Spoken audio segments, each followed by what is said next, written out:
Սույն թվականի 27-ին 11-րդ ամսվա ցերեկվա ժամը 7-ին բանտի հիվանդանոցում մահացավ Եղիշե Չարենցը։ Ահա այսպիսի չոր ու աղքատիկ տեղեկությամբ է արձանագրված բանաստեղծի մահը 1937 թվականի նոյեմբերի 27-ին։ Քիչ բան է հայտնի նրա մահվան հանգամանքների մասին, իսկ կյանքի վերջին օրերի հետ կապված առարկաներն էլ ավելի սակավաթիվ են։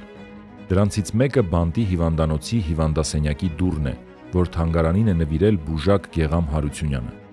Չարենցի մահից արդեն տարիներ անց Հարությունյանն աշխատանքի էր անցել նույն հիվանդանոցում,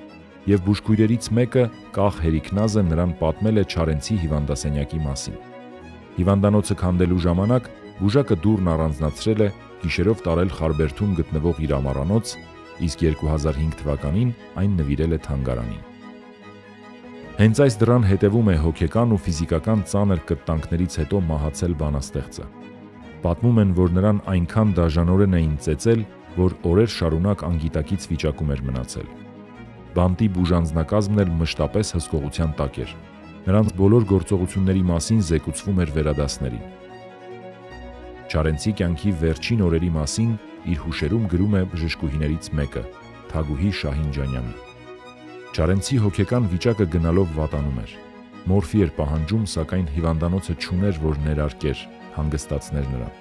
Միշտ հիշում էր կնոջը, երեխաներին, հաճախ կրկնելով նրանց անունները, նա օրեցօր հյուծվում ու կմաղքանում էր։ Սնունդ չէր ընդունում, իսկ երբ ուշքի էր գալիս, ասում էր.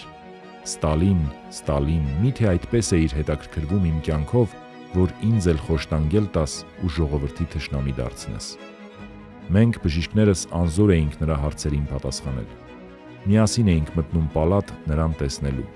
Նա շատ խեղճացած, համարյա լալով տեղեկություն էր պահանջում երեխաներից, որոնց մասին ավելի էր մտածում, քան իր։